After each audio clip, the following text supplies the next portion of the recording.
evening. Today is Wednesday, October 22nd, 2025. We are here for the Hendrick Hudson Board of Education meeting. May I have a motion to open the meeting? Motion to open the meeting. Second. All in favor? At this time, the Board of Education will move into executive session. The Hendrick Hudson School Board District Board of Education will convene for the purpose of collective negotiations under the Taylor Law, medical, financial credit, or employment history of a particular person or corporation, or matters leading to the appointment or employment history of a particular person or corporation, or matters leading to the appointment or employment or promotion or demotion or discipline or suspension or removal of a particular person or corporation. May I have a motion to move into executive session? Motion. Second. All in favor? Welcome back. We are back for our Hendrick Hudson Board of Education meeting for Wednesday, October 22nd. May we all please stand for the pledge. I pledge allegiance to the flag of the United States of America and to the republic for which it stands, one nation, under God, indivisible, with liberty and justice for all.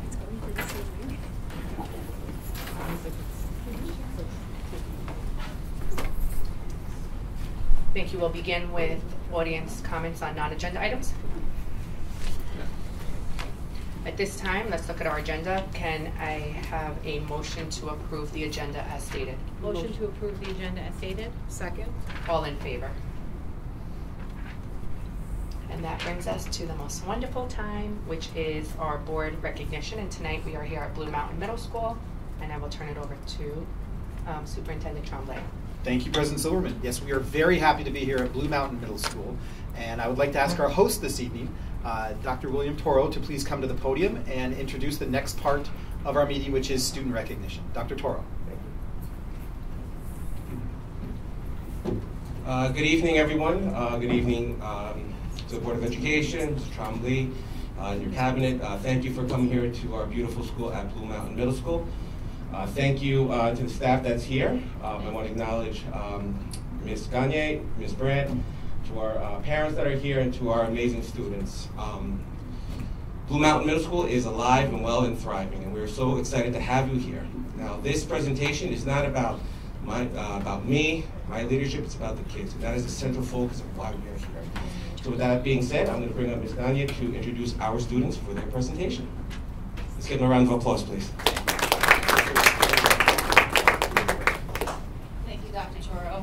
Good evening, everyone. It's a pleasure. I'm pleased to be here tonight.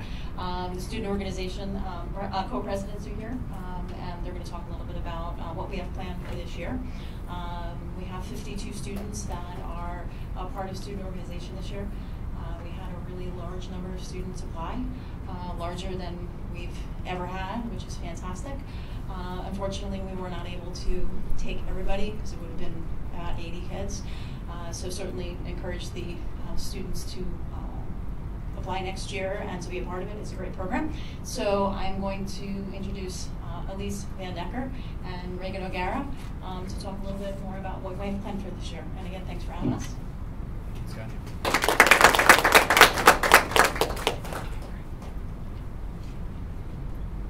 Hi, I'm Reagan O'Gara. I'm Elise Van Decker, and we would like to thank the Board of Education and the Superintendent for having us tonight.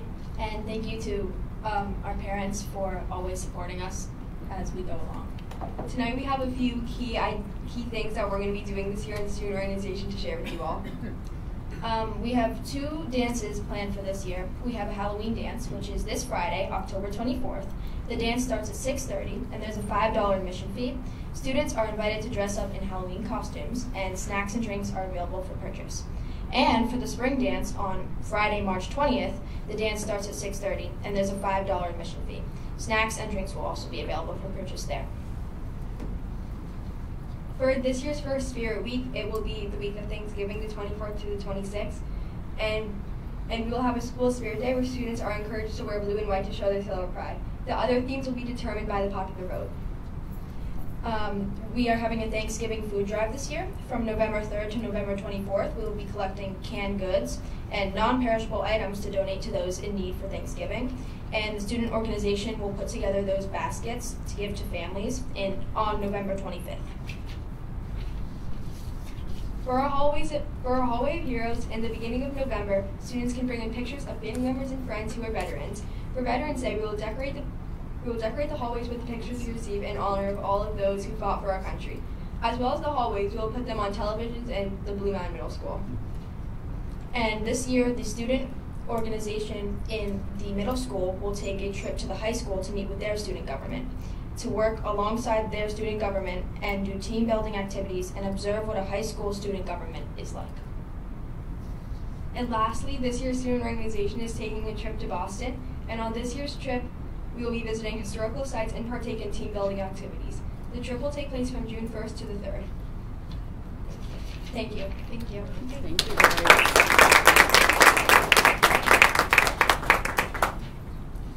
Thank you to our amazing student organization. It is an honor and a privilege to work with you. And again, please get one more round of applause. They're amazing. These are our future leaders right there. And thank you to the parents. Thank you, Mom, for all you do to support your children. Thank you again.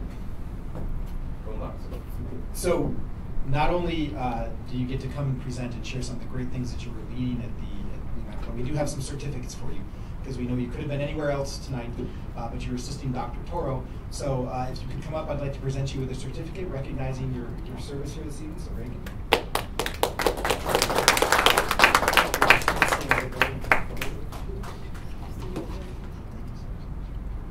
We'll take a photo with the principal, and then we'll ask you can stay right. Why don't you stand in front of that, in front of the podium? Right, sir. Open up your thing.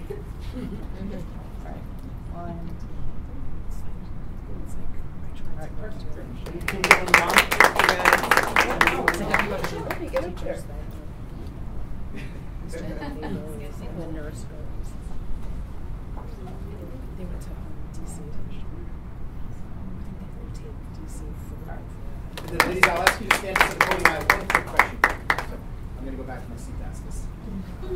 Do they need a chaperone for the Oh, trip? the board president has a question for you. That's what we were just saying. So, Parents first. Parents first.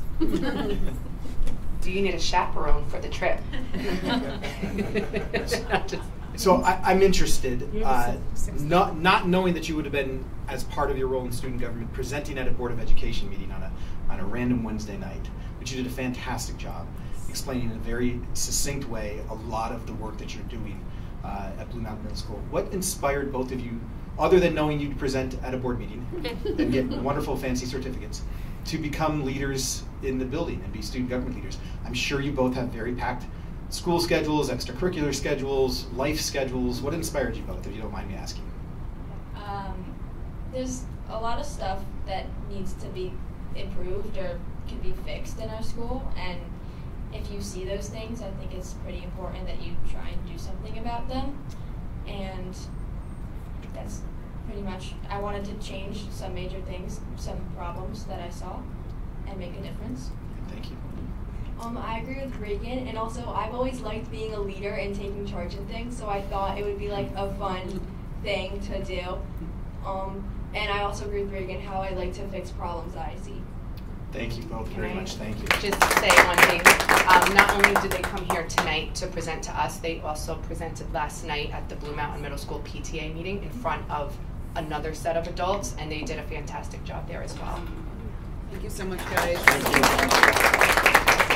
And thank you for setting the tone for the rest of the presentations we have tonight. So, you are more than welcome to stay, Dr. Toro and Beth and Eileen, but you don't have to. We'll take a pause at this moment if you want to excuse yourself and go back to homework or any of the other fun things that you have going on this evening. So thank you. Thank you, guys. Thank you. Thank you. So that concludes the student recognition portion of tonight's agenda. Okay, and moving right along, we have another presentation on our debt update with capital markets. Yes, at this time, I would like to invite our Assistant to the Superintendent for Financial Continuity and Controls, Ms. Jill Figuerella, to the podium to introduce our first of two presentations that deal primarily with business office functions this evening, to introduce our partners from capital markets to talk about our debt profile and the role that they play in supporting our school district. Ms. Figuerella. Good evening. So tonight we have a presentation from Capital Markets. We have Richard Tortora and Diana Castaneda.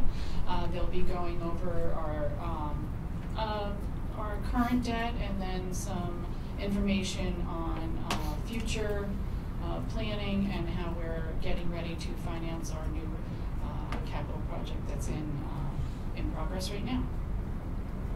Thank you. Yeah. Good evening. I also would like to thank my parents. Those young ladies did a great job. So late in July, Jill reached out, asked us to prepare a memo on the district's debt capacity to understand what the impact would be of issuing new debt. And the slide that we prepared just gives the scope of where we are. The district is currently rated A+ with a negative outlook. And this outlook was assigned by Moody's. S&P. I'm a former Moody's analyst, so I tend to name my former employer. But so S&P assigned this rating because they believe that at the time, with the loss of pilots with Indian Point and the cessation fund not bridging the gap, there was some pressure in the district. So Jill wanted us to take a thorough look. So we can go to the next slide. What the ratings mean. So the three major categories for school districts: AAA, which is the highest rating, AA, and within that AA, there's three modifiers: AA+, AA flat, AA minus, single A plus, single A flat, single A minus, and then BBB. So those are all investment grade ratings.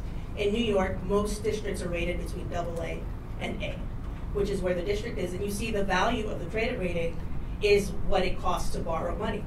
So the higher you are on the rating scale, the less burden on your taxpayers. Any questions or? Okay. So next slide. So the district will be issuing the first phase, 7.5, is it, Jill? Yes. 7.55, a ban in the coming weeks as part of the $30 million capital, 2024 capital vote. The district's profile, from a debt perspective, very healthy. And compared to your peers, you're below average debt levels. So, and with debt coming off, it's a very good time for the district to issue debt. The concerns that S&P raised about loss of, pilot payments from Indian Point have been, offset in the last 2 years as the district has added to fund balance. I know we've had discussions about funding a capital reserve, Jill, which would be an additional strength that the district could put in place to kind of fortify its position.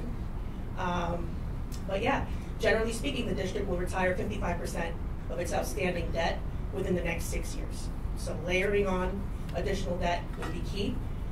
What we've been working with the district to maximize local state aid is to layer the debt such that first it'll be a note, a 1-year note. We'll do a takeout with a bond in 2027, and then do another note and then a final bond issue. So, issuing that in stages, communicating with the rating agencies will be very important. Richard, do you want to add anything? Sure. And just one note, since I've been working with Jill, financials have never been released as timely as they have in the last 2 years. So kudos, Jill. That does reflect well on management and should be recognized. Thank you. Just one or two things I wanted to comment on. One of the concerns with the rating agency was their expectation that you'd be drawing on fund balance. But due to your fiscal management, you actually added to your reserves in the last audit. So that's certainly contrary to what the rating agencies thought. So rather than have maybe a negative outlook on the credit rating, not that they've assigned that, that would be a credit positive event. Also, when you go in the market next week for notes, you're going to face good market conditions. We expect you'll probably get a half dozen bids for your notes, probably an interest rate of in the neighborhood of maybe 2.5%, 2.65%, something like that, which is very attractive. The interest rates that you pay to investors of your debt, of course, is tax exempt. So while they take the interest rate and report it, the interest earnings on their tax returns, they exclude it from taxation because it's not a taxable event, interest on on tax-exempt municipal securities. Again, market conditions are favorable. If you were going into the bond market right now, you'd also do very well. We expect you might be in the bond market next year when these notes mature. At that point, interest rates for bonds are probably, for your credit rating, probably 3.5% to 3.75%, so still very attractive. We all know that interest rates had gotten high over the last couple of years, as evidenced by the mortgage market, where a 30-year mortgage might be at 6.75%, so you're borrowing significantly less than that. And again, because of the tax-exempt status of your debt and your good credit rating, which, if you continue to build that fund balance, could likely improve because the underlying fundamentals of your credit rating, the wealth levels are very strong, the debt levels are very low. Those all would lean towards you getting a better credit rating than you presently have. So hopefully, if you continue in that direction, there'll be lower interest rates, more bidder activity, and good things to come for the district and its residents. Thank you. Thank you so Thank much. you. Thank you. Before I open it up to board questions, I just have a few of my own. First of all, thank you for being here this evening to help us understand our debt profile. I promised my grandma Briette, who was a survivor of the Depression, that I would never go into debt. How can we explain to those individuals who hear debt and think of a negative connotation when it comes to school districts, particularly when much of our community has been very good partners with us, rightfully so, concerned about our financials? What would you say to individuals who are concerned about a school district having debt? Sure. It's self-serving, but debt is a good thing. Okay. If you think about what you're doing, you're investing this capital project that you're about to undertake for $30 million. You're investing in improving the infrastructure. But those improvements will be enjoyed not only by the residents today and the students today, but the students for the next 10, 20, and 30 years. The New York State Legislature assigns a period of probable usefulness to a capital improvement for which you can issue debt. The type of improvements that you're going to be funding have a useful life of 30 years. And what that means is the expectation is before you have to replace them or significantly reconstruct them, 30 years could pass. So it would seem only reasonable that the folks that are going to benefit from these capital improvements should pay for it not just in 2026, 7, and 8, but in 36, 37, and 38. So it's an equitable way to distribute the expense of the improvements that everyone's going to enjoy. Thank you. And then capital markets does not just look at our debt profile. Could you explain some of the other roles that you serve in the district and some of the work you've been doing with Jill to perhaps supplement some of the day-to-day operations that Jill has been doing with her team in the business office? Okay, so just the 30 seconds on what our firm is. So Capital Markets Advisors, we're in our 24th year. We represent about 350 public jurisdictions across New York State, including about 150 school districts. Other things that we do, you're required to provide what's called continuing disclosure, and we're your dissemination agent for purposes of continuing disclosure. And what that means is every year we make available on the Municipal Security Rulemaking Board's website information about your audited financial statement. We provide annual update documents, so investors that are buying your securities have a good sense of what's going on an annual basis. Up until 10 years ago, unlike the traditional markets for equities, stocks and bonds, there was no way of knowing what was going on in a local jurisdiction other than when they issued debt and reading an official statement, because documents weren't readily available. One of the things we do as your dissemination agent, we make sure that investors and interested parties know what's going on in the school district. We also provide ongoing analysis of opportunities to refinance existing debt. We don't presently have an opportunity for that, but it's not unusual in a busy year we might refinance 20 or 30 outstanding bond issues for our client to generate savings. So we're always on the lookout for those opportunities. We also do lease financing. If you were doing, say, bus leases, we do financing for that. And our role is to act as your fiduciary. We have to put your interest above everyone else's, including our own, to make sure that you're getting, you're leveling the playing field between the school district and, quote, Wall Street, the bankers. And we do that. Our backgrounds are very diverse. There's a dozen of us on staff, professional people. I'm a former bond attorney and a former banker. Diana is a former banker, a former credit analyst, and municipal insurance expert. So we provide resources that you can access on an ongoing basis throughout the fiscal year, whether it's tax impact analysis resulting from a borrowing, or it's projections as to what a borrowing might cost based on different market conditions. We publish a monthly newsletter, et cetera, et cetera. But there's a whole myriad of services that you can avail yourselves of.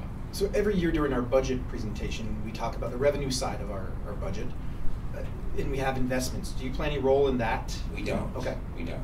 You have to be a licensed investment advisor. The only things we do advise on is the investment of note and bond proceeds. So if you said, I'll give you for example, we just did work with a fire district in Rockland County that was building a new firehouse, and they don't have investment experience. So we are permitted to help them invest their bond proceeds. And what we advise them to do is lock in an 18-month investment so that the monies would be available when they needed it to build their building. But we captured rates about 2 months ago that was significantly higher than they are now. It was right before the Fed rate cut. So we locked them in at yields at about 4% for their money, as opposed to today they'd get about 3.5%. So that extra half percentage point was something we'd be able to do for them because we know what market conditions are going to be. Thank you. You're welcome. Board, do we have any questions for our partners at Capital Markets? Hi, thank you for your presentation. So just a quick question, because Mr. Trombley asked it a little bit, but when you hear like it's a good thing to take on debt, it feels scary to hear something like that. So my question is, how do you balance, we have the negative outlook because our pilot and because the cessation fund is unsure if we're going to get more money. How do you balance the recommendation to take on more debt with what our immediate next few years are going to hold in terms of the decreasing revenues? Sure.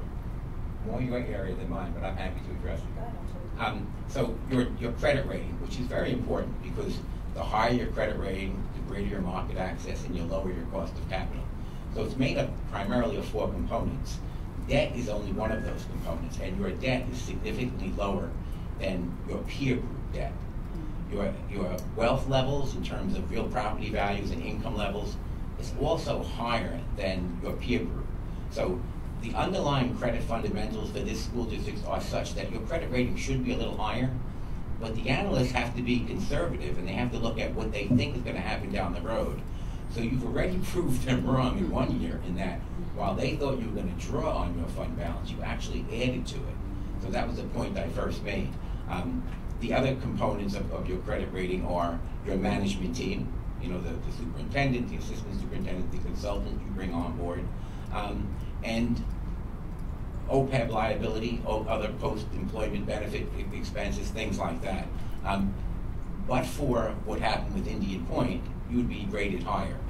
If you continue to perform the way you performed last year, your credit rating should trend upward, which is good that we're issuing notes this year, because notes are just a short-term debt obligation. When we issue bonds, your underlying credit rating is going to be even that much more important, because the bonds might be out for 20 or more years. So you were saying a big factor is the fact that we didn't dip into the fund balance. Oh, that's certainly going to help. That's a credit positive event. So it would change if we did start to really dip into that.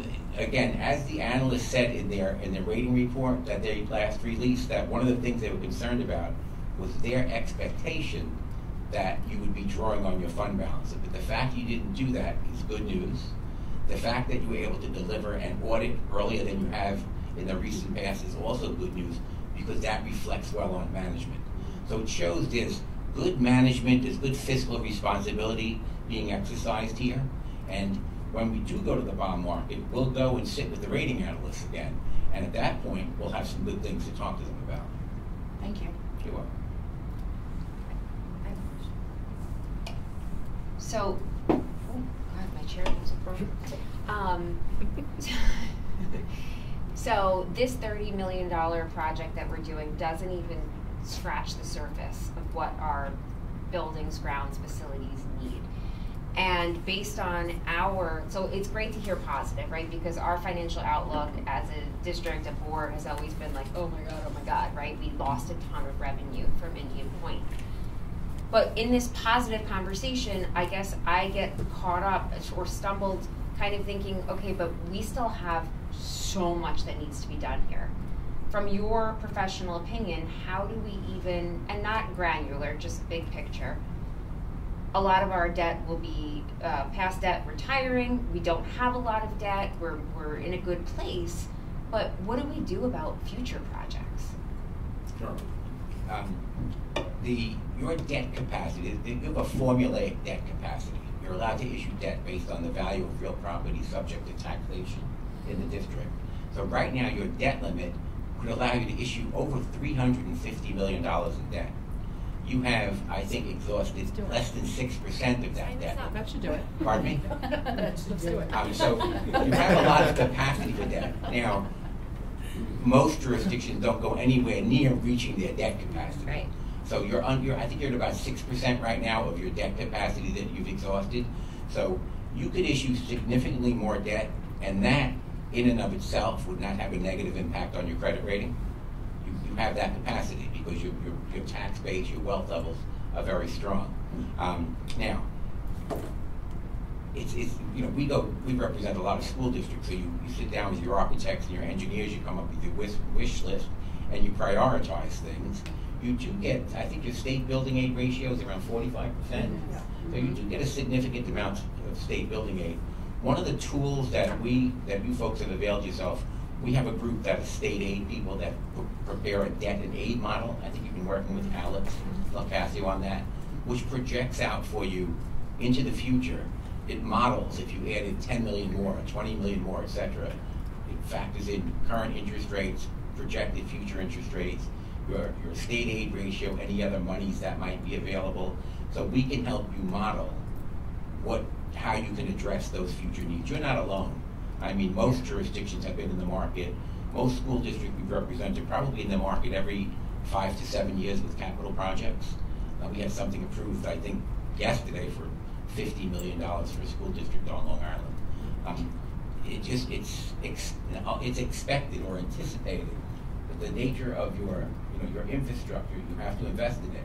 Just the way we invest in our homes, whether it's a leaky roof or the plumbing needs to be updated.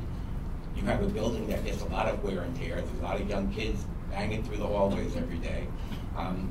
You have to fund those improvements, and the most rational way, the most reasonable way, and the most equitable way to do that is through the issuance of debt paid over a period of time, so the people who enjoy the benefits are paying for the benefits. Yeah. Thank So, you. to kind of piggyback off what Alexis was saying, we did create that wish list, and we prioritized our wish list, and it was at like approximately 90 million. And Armand said, tell us what's your top, and we said this was our top because we had already eliminated. So you said before that we could possibly be in the bond market for next year. I would think to fund the balance of this project. Yeah, so we For have, this current project. Yes, for the Okay. current 2024 capital vote. So we have a $7.5 million notes. Mm-hmm. Next year, and this is based For on the that. phase 2, we would be going out for. Yes, Okay. we would do an additional, so we would pay down that note, $1.1 million.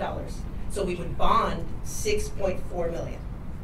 And then in conjunction with that, to minimize cost of issuance, we would issue a note for the next phase in the amount of $22.4 million. And then take that out in 2027 with a bond. Okay. And that's what we mentioned with layering and timing of everything to maximize the state aid, because there is, I think, 18 months between approval of a project and when state aid starts to flow. So that's why we're doing it this way, to time it, to sync it up as best Is possible. there any way to predict when we should start looking at our next bond beyond this current one, next project, and approximately like ballpark figures, so we could. 350 million. Yeah, 350 million. We did 30 out of the 90 million, so you're the math teacher. Well, no, that was just our top priority. There were still there was still a lot more. Right. So using this debt and aid model, which should be updated on an annual basis, that'll give you a good idea of what your capacity is and what the impact of additional borrowing could be. Let's talk about that $350 million. That's a formulaic number. No one issues up to their debt. We're very unique. That just doesn't happen. But you have the legal authority to. It's not unusual for people to exhaust 10% of their debt margin, 15%, which again would be significantly more than where you're currently. I think you're presently at around 6% exhausted, so you have a lot of capacity. Thank you. You're welcome.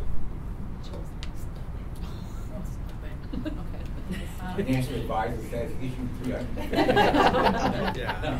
That's my takeaway. No way. No way. Well, thank you for your presentation this evening. Thank you so much. Thank you, Board, for your thoughtful questions. Thank you. Thank you, guys.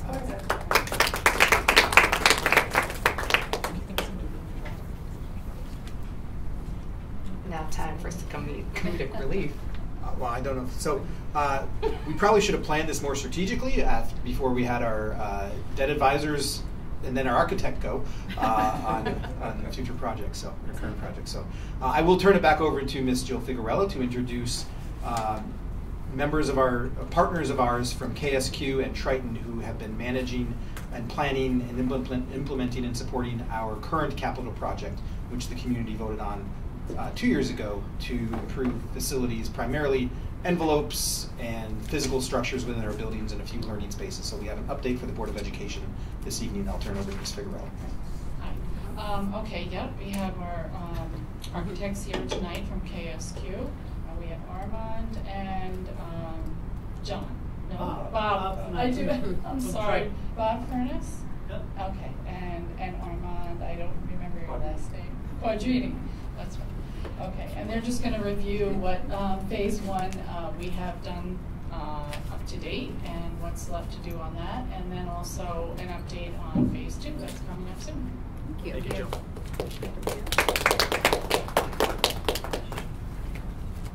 And Mr. Merlini is here as well. Oh. Hi. And it was only 89 million, not 90. It was 80.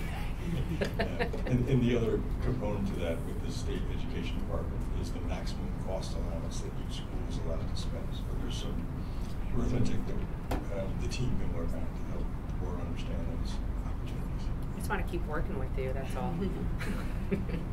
Thank you so much. And so this presentation is 2 chapters.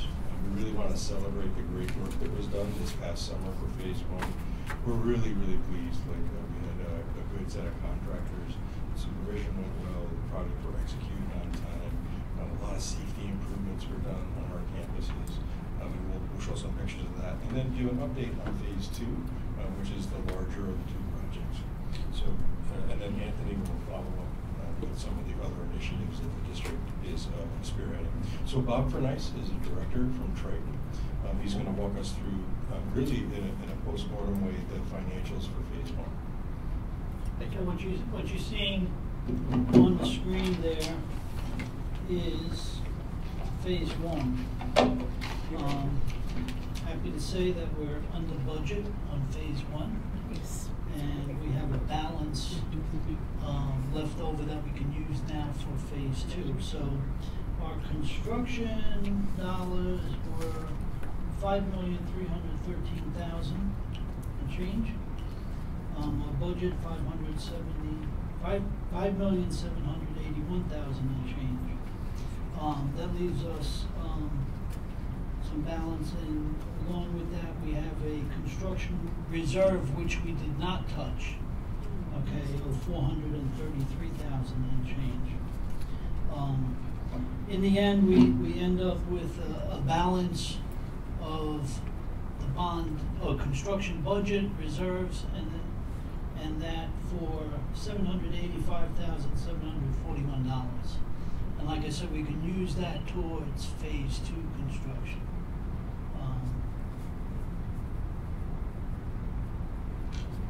So that's where we stand right now. And talking about construction, next slide.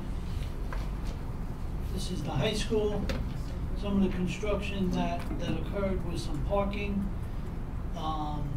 lot area by the gym. We replaced the gym doors.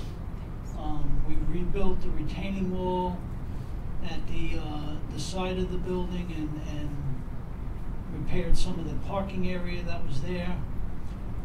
We did some small roof areas next to the auditorium, and a major component of the summer's construction was the facade repair, which included rebuilding the cupola.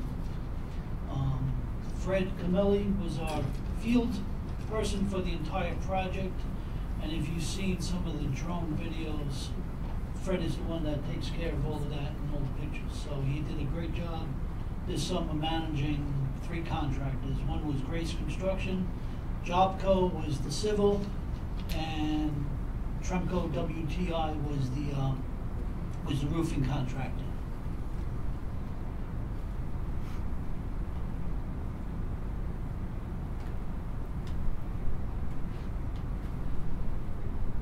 So this will be some drone footage here, correct? This will be the drone footage, yeah, of the cupola, I believe. It looks so pretty. It was a beautiful day that day. Beautiful day. Looks like it's such a gorgeous sky.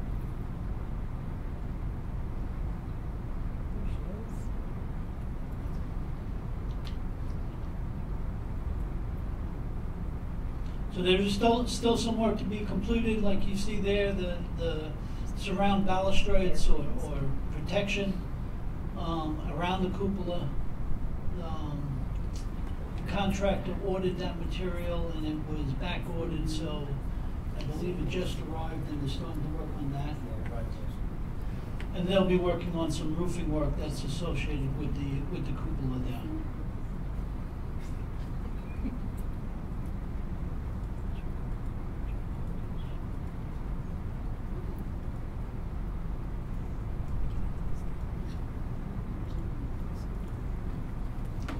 Okay, next slide is Blue Mountain Middle School, which is here. We had a roofing project over the main area of the building, the original building.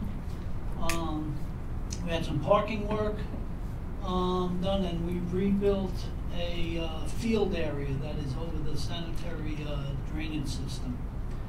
That's that blue area on the bottom left there.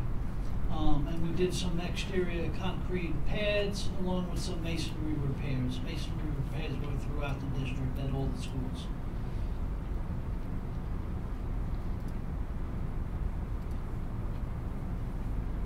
Frank G. Lindsay, some masonry repairs.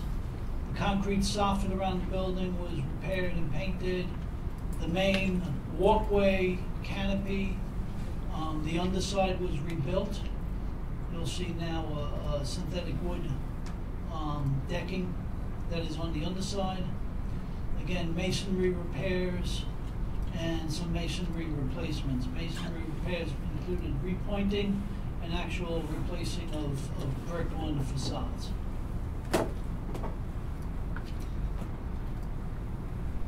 Furnace Woods, there was a location, 2 locations I believe, where we had canopies where we had to replace the structural steel columns. So that's what you see on the upper right hand side there, and right below that is the column coming down to the foundation and that repair. We also recoated the parking lot on the left side of the building there.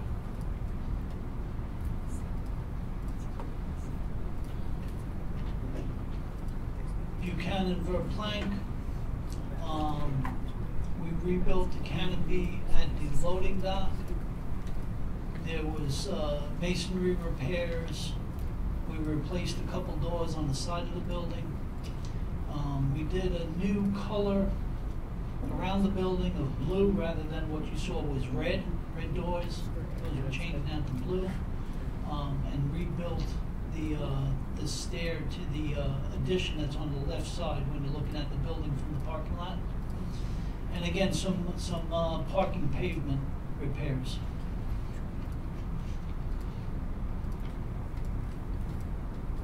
Leave it on that last slide. You want to go back? No. Can you go back one? Yeah, thank you. I'm really pleased about the blue painting at and Yes. maybe, Everybody. Yes. Thank maybe you. It might be an example for the other schools. Yes, Yes. thank you. Yeah. But Thank you. really, the blue, not only is it hen hog blue, but it complements the brick on the school, which is lovely. Looks fantastic. I just wanted to just mention, in support of what Bob was saying, that a lot of the materials we use this summer, like to restore the cupola on the outside and the underside of our canopies, is synthetic, so it won't deteriorate, it won't rot. We're really in a good position. So if there is a leak, it won't deteriorate the slats and so on. So we're really in a good position now for the next generation with these replacements that we make. I also wanted to recognize Fred. He's Triton's person that's on site every single day. He's the drone maestro. The kid sends us drone footage every week. FAA certified, correct? Exactly. But he really. So I just wanted you guys to know that the dome was built by my father-in-law. Oh my God, that's awesome. I worked on that. I was home in college. I worked with my father in the summer. So this is like full circle. He should be here for this. Yeah. We should interview him. That's amazing. Yeah. Keep that information. The company was in Georgia, and the guy came up in his truck. He used to walk around that was Mr. OSHA, that was straight, no tie-offs or anything, just walk around. He was nuts. That's awesome. That's really Yeah, it was cool. nice. It's a nice project. It's great. Thank you for that. We're going to move now to the second chapter to focus on the phase 2 projects. 22.5 million of the 30 million that the voters authorized. Our red line puts us in the middle of October. We are indeed in the middle of the State Education Department building permit processing. And there's two facets to the permit issuance. There's technical review, so the architects and engineers do their part. We're responding. We've got the technical comments and we're responding to them. And then we'll go back with the fiscal associate and process and issue the permit. So we're in a good position to have the permit in hand between the Thanksgiving and end of year holidays, and then to go out to bid for this project in January. And that'll position us to award and then start construction in the spring, and the office-related construction activities in the spring, and then in June, actual boots on the ground.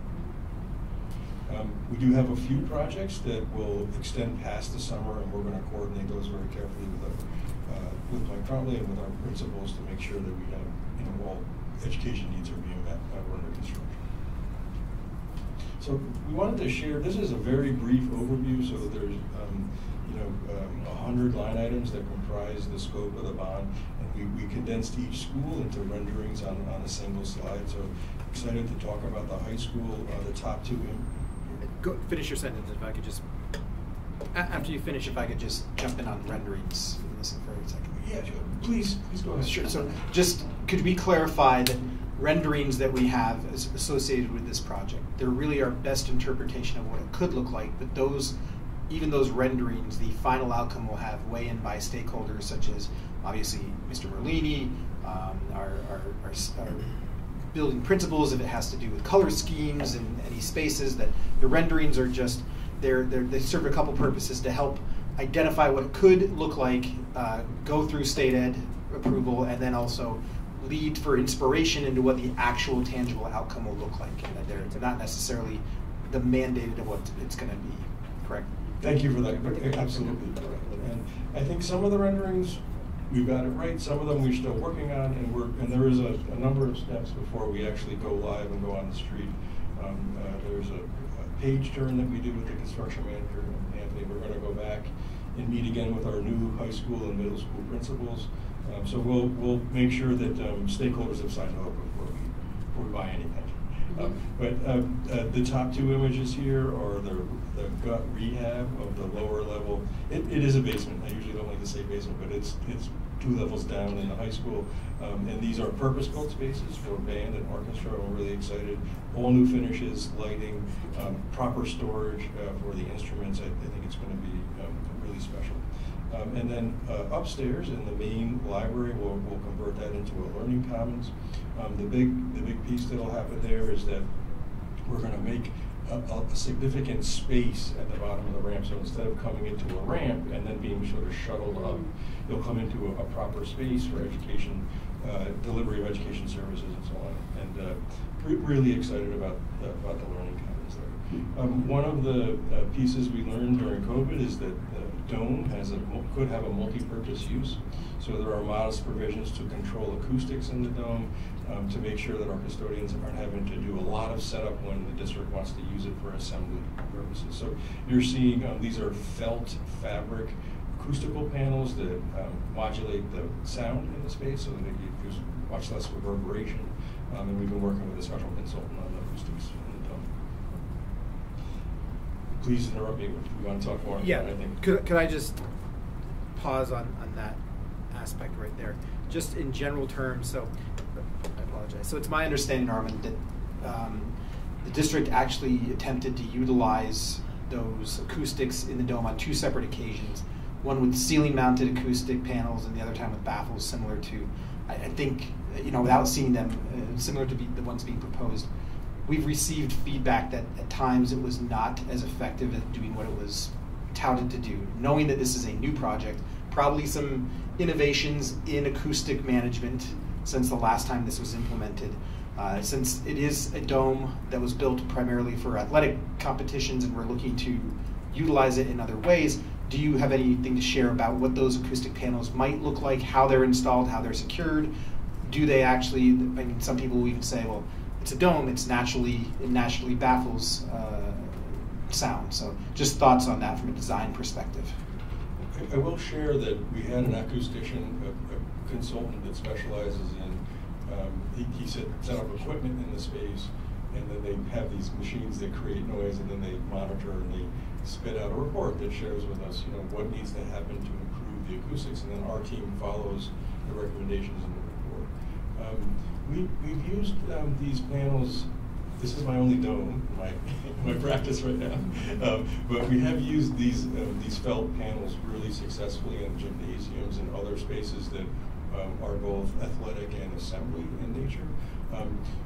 We are planning to have one more round with Anthony and the athletic department to make sure that our balls aren't, balls don't come in play with, in terms of interfering with where the felt pieces are located and so on. So we want to make sure we button all that up. But we're confident that the space. So any multi-purpose space, there's a little bit of compromise, right, for the athletics, for the assembly use, and so on. But that's the nature of multi-purpose. And I think we'll sort of hit the sweet spot that will have a really nice functional use for all the needs in the district. Thank you.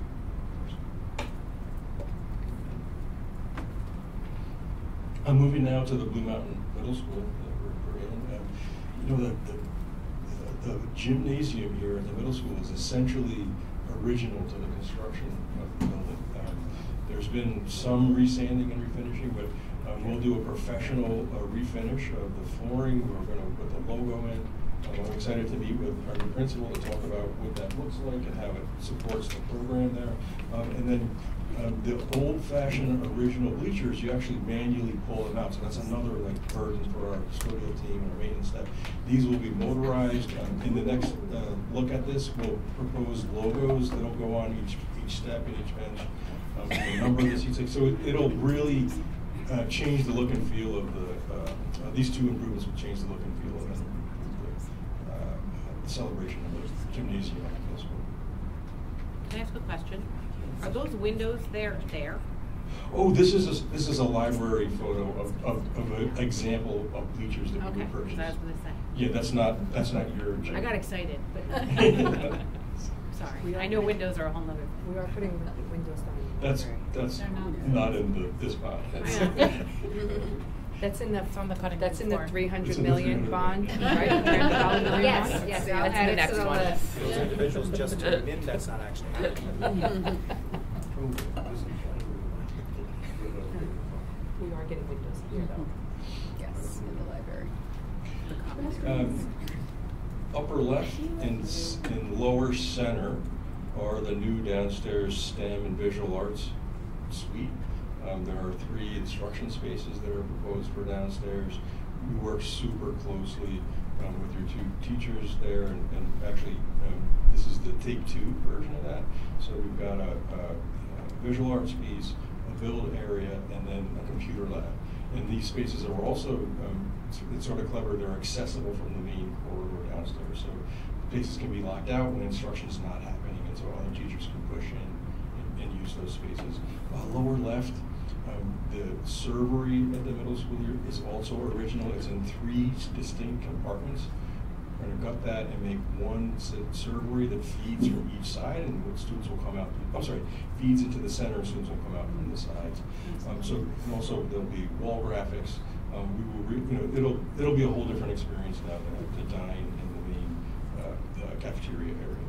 And then upper right, the big move here at the middle school, and I'll just mention the investment in the middle school is half of the phase 2 cost. So it's we had shared in the pre-bond effort that it was really time to reinvest in this school. We've had many bonds that reinvest in the high school and some in the elementaries, but so this is it's coming, right?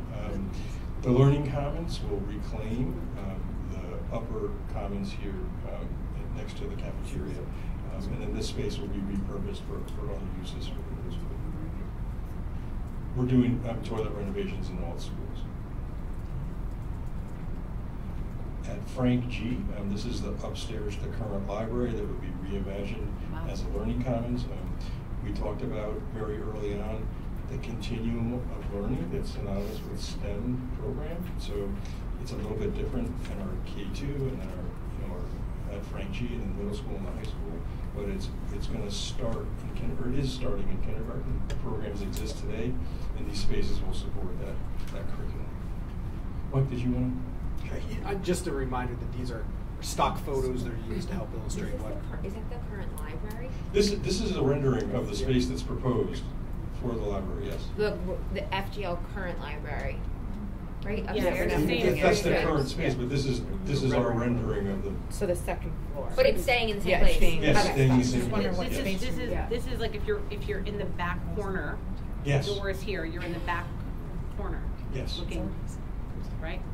Yeah. It's a long, narrow space, and we've got it divided where there's a quiet study, a group activity space, and then the book collection. It's a hand washing space.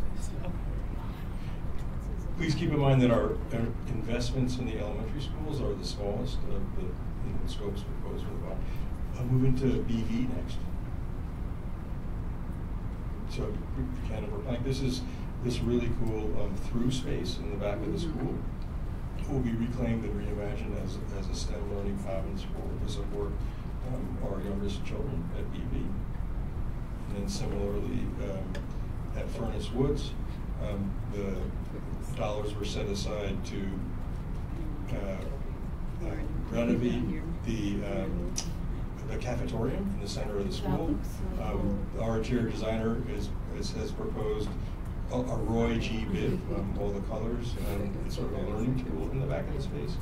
We can talk about that as we move forward. There's also a STEM learning commons. That's the renovation of the lower level library, or the main level library in the center of the school. Those are the images, center bottom and right bottom.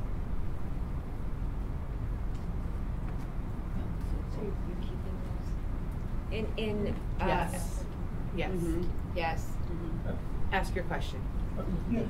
No, I'm just sorry. I disappeared for a year and I came back to the board. So we're keeping the whatever you call it, like BV. We kind of modified that. So at Furnace Woods, we're keeping the riser. Yes. Structure. So just a little bit more detail. At BV, it was like a sunken living room. Yeah. So it was really hard to get down there and then have usable space. So the strategy there was to take back the tiers and make a level usable space at that lower level. At Furnace Woods, it's actually raised up. Yeah. So you come in at the main level. Right. Yeah, and we met, with staff, with Anthony, the principal there, and it was a big investment at the Yeah, I know. So this one, we don't have to worry because the other way we would have to then have created like an ADA compliant. This one, all the kids will eat still on the ground. Yes. They wanted to keep the risers for like assembly purposes, so that it won't be necessarily used while they're eating lunch, but it will be used for those. So they decided to keep that part, I think. The from bones of the space were better, and it just has to. Because you enter on the bottom as opposed to the top. There's also more surface area on the ground there than BB had. Yeah. We're refinishing the risers though, right? Mm-hmm. All surfaces will be touched. Lighting, ceilings, paint, flooring will be replaced in the space. We'll have air conditioning. Like it's intended to be on par with the work that was done at BB. Thank you. So those are our prepared remarks in terms of architectural design. I am going to have, there's one more slide to talk about the financial update for phase 2. So right now, as we're waiting for state ed approval, we've estimated the project for phase 2. Our construction budget is budget and reserve. We have 18.6 million for that. Our estimate is trending about 13.3% over the construction budget, which is the 17,297,000. If we add in the balance from phase 1, the 700,000, it drops down to about 12% or so. We are doing a reconciliation next week with Armand and his team and our estimators to see what we estimated, to see that we didn't estimate something wrong, or that the scope increased in some way, and reconcile that to see against the overall budget. See if there's any other money in incidental reserves, say, that could be used for the construction dollars to get that closer. We don't want to touch the construction reserve, which is the 1,000,000, almost 300,000 for the phase 2 work, because we're not even in construction yet. So we'll need that money. We think we'll need that money if we come across anything. In renovations, try to keep 7%, 5 to 7% in reserve for that. Just want to add on to what Bob said. So the pre-bond planning set aside 30% of the 30 million for incidental costs, and a lot of that's committed. But we're working with Jill to really drill down now that we're well into the bond. So, for example, the phase 1 30% included dollars set aside for furniture, but there is no furniture in phase 1. So those are additional dollars I think we're going to find, and the idea is to put as much money as possible into the schools and the children, and that's the exercise we're working on with Jill, and then we'll report to Mike Trombley, and we'll get back to get that 13% down to 0. Well, thank you, Armand. Bob, for your presentation. We will turn over to board questions, but before I do that, if you pay attention to some of my phrases that I constantly say, a crisis is anything that destabilizes a district, and anybody who's done their own home construction, or as my wife Stephanie can attest when she asks me to replace an outlet, construction or any type of work on your structures can cause chaos or send you into a crisis. I have been a part of a capital project dating back to every school district I've been a part of, even my high school capital project, and there is a lot of chaos within the district. I can tell you that thanks to this team that you have, including Triton as our construction manager, Mr. Merlini, Armand, the workers on site, Jill, there are monthly meetings where we meet as the team that you see here, what we call our OAMC meetings, owner, architect, construction manager meetings, to address problems as they come up, to provide updates, to provide feedback, to constantly monitor the work, and the team has done a fantastic job of minimizing as much disruptions to the regular teaching and learning day as possible. There's always going to be disruptions. This team has been responsive when we brought something to them, so thank you for your work to not only see the capital project through, but to do it in a way that recognizes that we still are an educational institution tasked with primarily educating students and helping us to improve that. So I'll turn it over to board questions if there are any. I had a quick question. Given just the change of the market and just materials and pricing and things changing, are you guys doing any sort of pre-planning of like purchasing of materials ahead of time to ensure that cost is not being impacted later on if it's purchased at a different time? We are right now looking at how we break up the projects. Definitely the middle school should be its own project, and you'll have a minimum of 4 primes: general construction, mechanical, plumbing, electrical. We are looking at whether we should break out the kitchen equipment as a separate contract for purchasing that equipment, and then we'll save on a markup from a contractor. Over at the high school, that's a large enough project to again break that up into an individual project. Again, 4 primes: general construction, mechanical, plumbing, electrical. I'm not sure if we'd break out anything else. Definitely we'd break out furniture in all projects. That is not going to be purchased by a contractor. That'll either be bid or purchased off of a state contract. Kitchen equipment could be a state contract or a Omnia contract or a bid.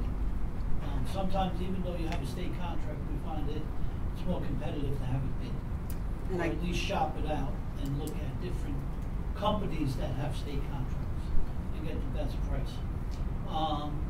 Now we're at the 3 elementary schools, and we're really looking at whether we should combine those 3 together into one project or bid them separately. Depending on the dollar value, and when we come up with our final estimates, we'll see. You could go to a single prime contract if you're under $1.5 million. So that could be a good opportunity to go to a single prime on a small project. One of the 3 is. No, you don't need a PLA. To a small project, but that's where we are right now. And our estimating is using current pricing. And do you guys have like a buffer time frame, like lead time in there as well? Like, you know, if you need to be done by the start of the school year, are you like looking to just make sure that things are ordered prior for the equipment and all that stuff to arrive? Yeah, our schedule right now is to go out to bid in January, have an award sometime in February, and then start the contractors off with meetings and see what are long lead items, get those submittals in, get those purchases done, because the elementary schools definitely have to be done over the summer. The high school, 95%, I'm thinking it has to be done over the summer. It's the middle school that pushes out and goes into the school year. Looking at the high school, what I see could be long lead items would be like air conditioning unit, the large units for the basement area. So I'm trying to figure out what the long lead of that is, and I'm talking to some of the contractors that I deal with and have a good relationship to see what they think fabrication time would be for a unit like that. Thank you. Well, I have a few things. So thank you for doing this. It's great. Just what's the timeline on painting all of the red at our schools blue? Right? That's question 1. I think that might be an Anthony question. I think that a lot of parents like see it at BV and they think it looks great and are wondering when it's going to happen at the other schools. My other question is, okay, on page 10, I think it's page 10, the high school renderings, we have the learning commons, and I see the elevated space on the left-hand side, which is right now our testing room at the high school. That's how the space is utilized right now. I know it's an awkward space. It has those weird step downs. It used to be a media center, but it's actually our testing room. Is there another space? I think it's great to add space for students, but is there another space we're talking about that to make our testing? I know the space at the high school is limited. Just to clarify, the final design leaves that intact. We don't touch that. Okay, because I'm seeing it on this rendering as it's open on the left-hand side on page 10. I'm assuming that that lifted area there is that space. Like, I'm trying to understand the vantage point of this. So are you looking at the lower left or the Yes, the lower left. Yeah, so that's right when you come in the doors to the right. Okay. The AP conference room, So so it's you- repurposing the AP conference room area and up the stairs in that other secondary classroom that's in there on So the this is right-hand new side. space. Yes. It's new space on the right-hand side. They're This moving. program did not, or this project did not include the testing room side or the guidance suite side. It's the walkway and like the stairs are going to be different. The existing ramp, you just see it on the lower left of that image. And so the idea is instead of coming in through a ramp, you'll be greeted by a space with windows and light. We are actually removing the upper level conference, I call it a conference room there, but that's what makes this opportunity opens the space up. Okay, so what, where are we not, we're not going to have a conference room space at the high school? We're going to look into that and talk about it. I think that we were going to be able to repurpose another space, but just off the top of my head, I don't. I can comment on that. There are other spaces that we're looking to repurpose for learning and conferencing, and more cohesive to include, teacher learning spaces, conference room space that's a little bit more welcoming, and flexible seating to accommodate different types of learning styles. Thanks for letting me phone a friend. So when I think about a high school library, and I think we had talked about this at some point when we were doing this, and I think I was originally on the facilities team. I haven't been on it in 2 years, so this is all sort of new to me, other than I haven't really seen any of it.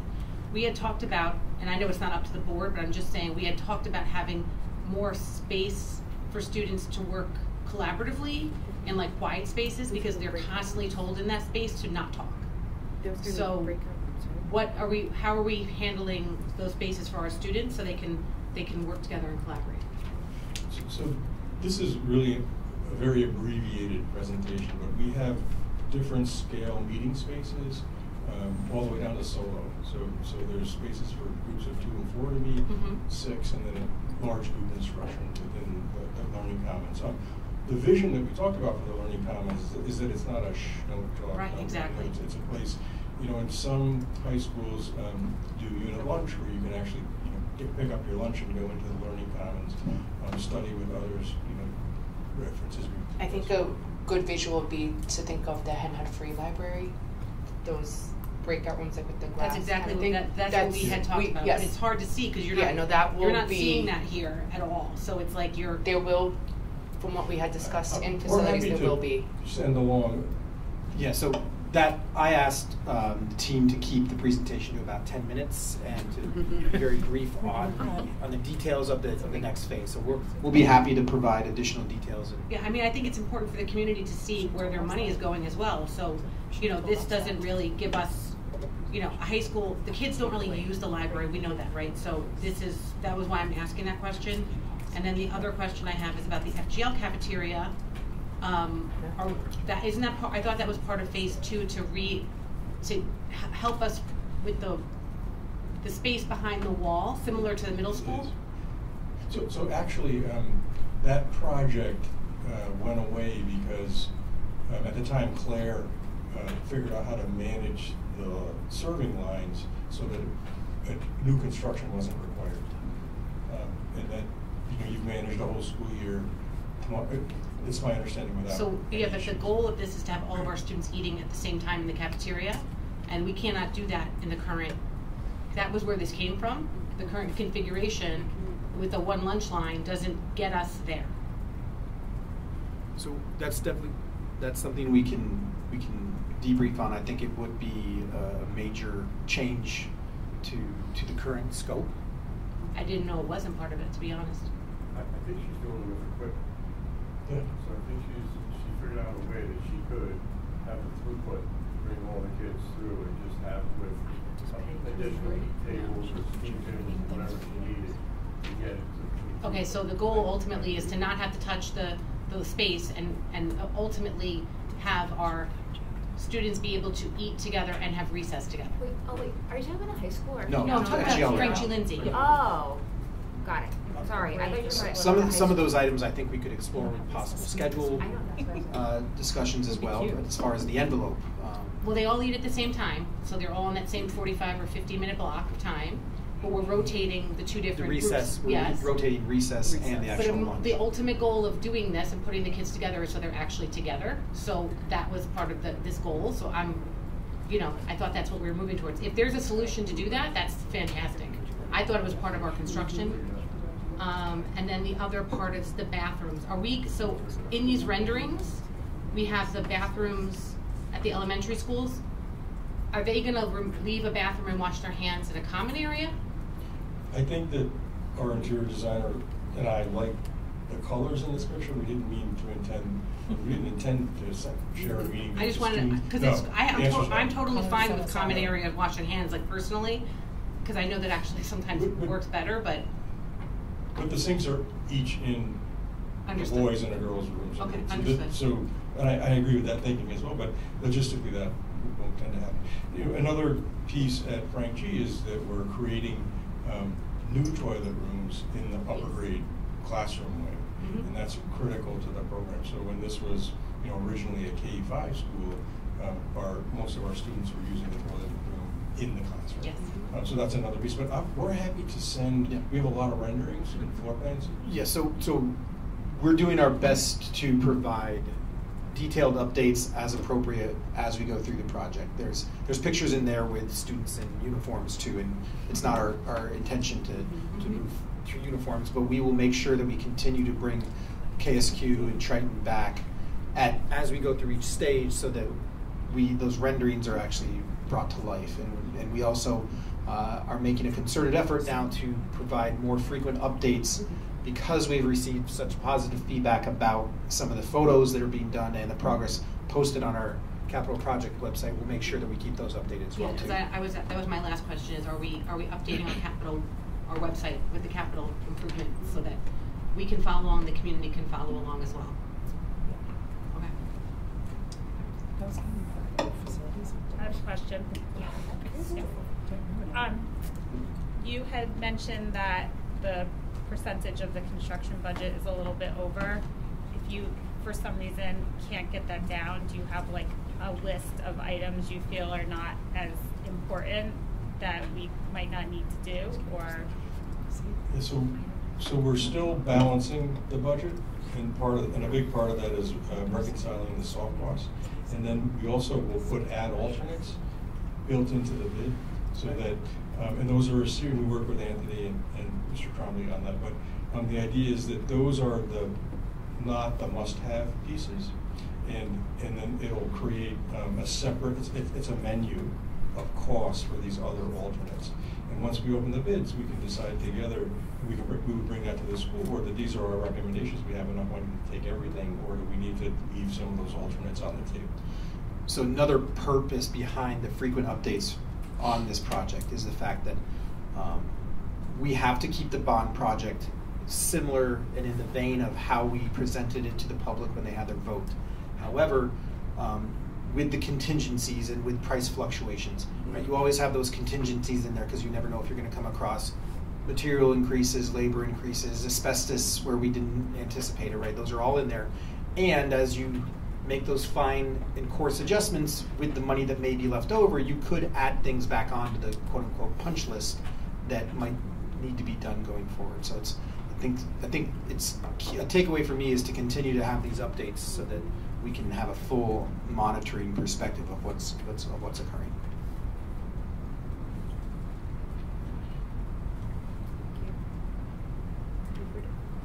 I think a few of you are attending the NISPOR conference. I hope you'll come by our booth and say hi. Okay. Yes, it starts tomorrow. Yes. So. Corey will be there.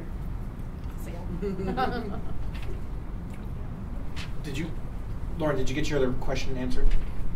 Yeah, I mean, that was basically it. I was just like, if you said basically if there's something you feel you can't do, you'll present a different option or show us what we have to. The most important, yeah.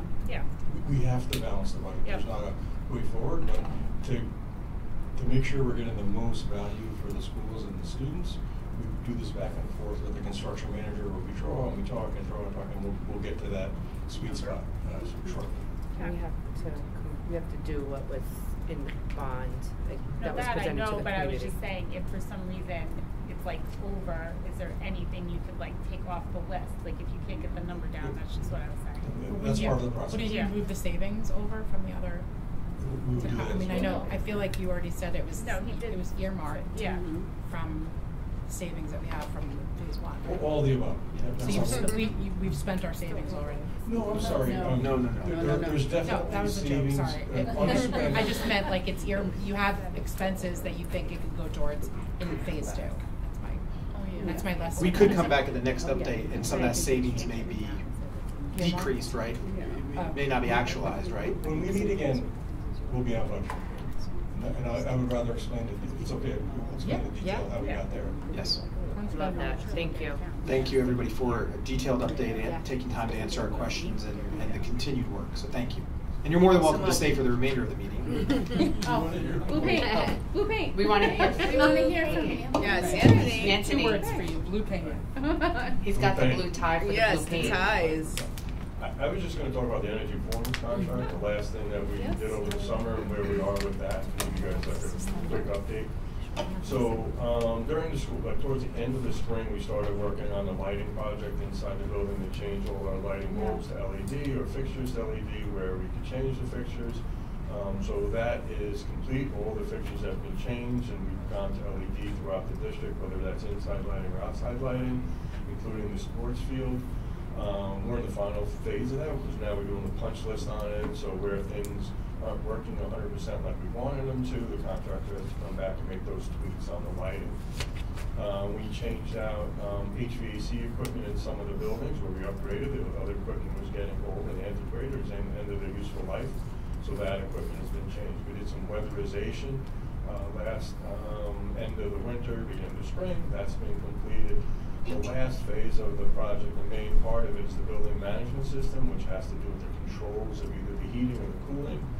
And that's in process now, just ending. We're about 85–90% complete with that. They have to do the rollover on what we would call the front end on the visual of what I would see or my head custodians would see. And that's what would come up on my computer. So I can see the buildings at a quick glance and I can pull up the Blue Mountain Middle School. I can see what rooms have heat, which rooms don't have heat, which are hotter than others. And we can make those tweaks from behind the scenes and get those rooms either cooler or hotter, one or the other. So that's the last part of that, and they're making those last tweaks now. They're telling me that they should be finished within the next month or so, and then we'll be doing our final punch list on that project. Hopefully everything will be done by the end of the year, and we can start off the 2026 with everything underground. That's what I agree with that. And on a related but unrelated topic, Anthony's been very busy this week. We've also had a meeting to discuss district-wide update of signage that we will prepare during the budget presentation to provide an update on what we anticipate for that. That's okay. And blue paint. We did talk about blue paint, yes. We did talk about Mm-hmm. Thank you so much for your update. Thank you, guys. Thank you so much. Questions? Thank you. Thank you, everybody. Thank you, Jill. I'm just gonna. I gotta stand up. So that brings us to our consent agenda. Does anybody have anything they would like to pull or remove from the consent agenda? Thank you, Dr. Trump. Okay, so Thank you.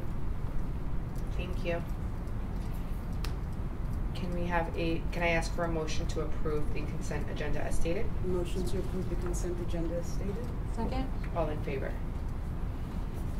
Okay, moving right along to audience comments on agenda items. Thank you. There's no one here. And I'm going to turn it back over to Superintendent Tremblay for his update. Thank you very much. And I will note that because we did have such detailed updates on some of our business and operations side of the house, we are going to have very brief updates for the remainder of the evening before we get into the policy review. No policies tonight, I'm sorry. So, but before we do move on with our update, I just want to take a moment to publicly acknowledge a special occasion. Last week was designated by the New York State School Board Association as School Board Recognition Week. and it's a fitting time to honor the dedicated individuals who serve our community on the Hendrick Hudson Board of Education. So, Board, you do have tokens of our appreciation. I did not wrap them. We are a team here at the district office, and we had Ms. Scollins and Mr. Moreno take time to wrap gifts for you that we'd like to present to you on behalf of a grateful district. So you may go ahead and open that up while I continue to speak, because nobody pays attention to me anyway. We know that we know the work of a school board member is a profound act of public service. The 7 individuals you see here seated at this table as board members are elected officials who dedicate countless hours to our district. They attend meetings, participate in trainings, they use Robert's Rules of Order, face complex and challenging decisions, all while remaining steadfastly focused on ensuring a high-quality education for every child. Here in Hendrick Hudson, we are incredibly fortunate to have a board that governs with integrity, passion, and a collaborative spirit. And on a personal and professional level, I'm deeply grateful for the partnership, their thoughtful questions, and their unwavering focus on what's best for our students. So as a small token of our appreciation, our collective appreciation from the district's administration, faculty, and staff, we have a small gift for each of you tonight, and we are presenting each of you with a compass. It symbolizes the clarity and direction that you provide to our district, always helping us to chart our course and keeping us oriented towards our mission and our true north, which is the students that we serve. So on behalf of the entire Hendrick Hudson Central School District educational community, I ask you to please join me in a round of applause to thank our Board of Education for incredible service. Thank you, guys. Thank you so much. And we did test out the compass. I don't know if it's being so close to magnetic north that it may not be truly accurate, but perhaps we can work on magnetic declination. Don't use it to drive. Yes, don't use it to drive. Thank you. Thank you.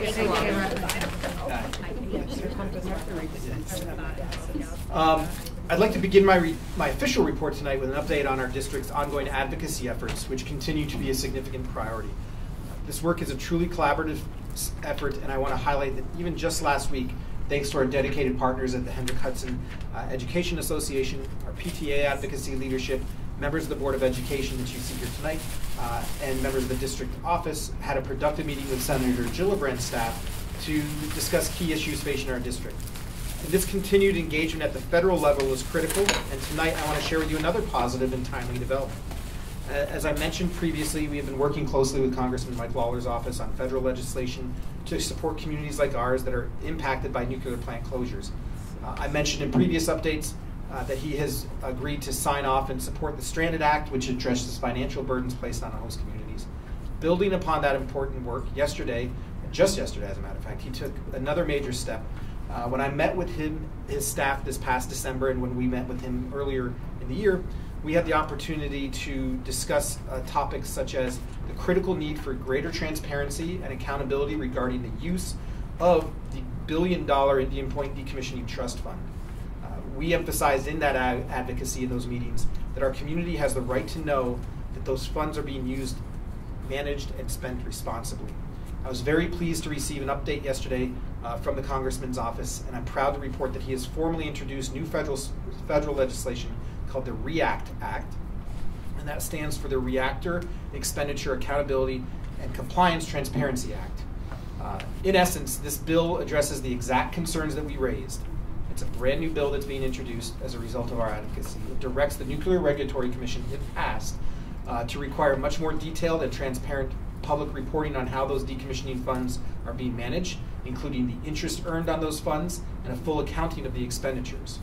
In essence, we would be able to see what Holtec was able to earn off of that trust fund, perhaps put back into the community or not put back into the community, because we know the use of those funds are highly regulated.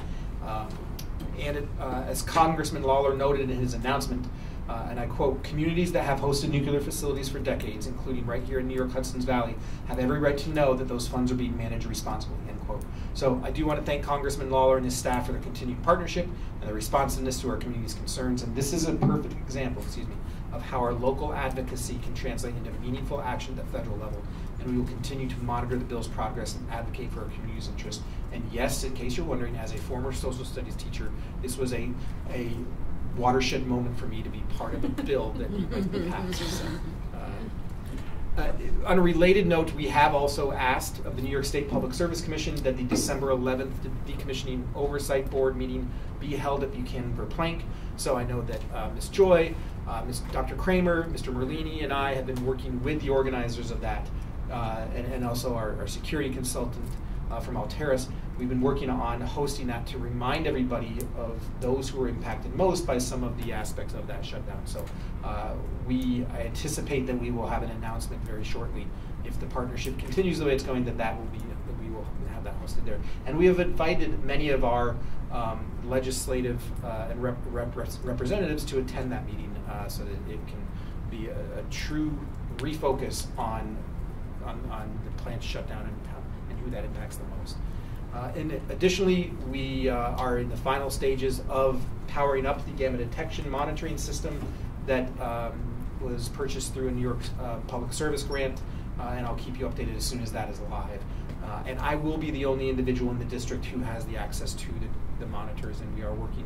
We met with the Westchester County Emergency Response Team on the actual protocols that we would implement should we have something that is of note that we need to make sure that we address.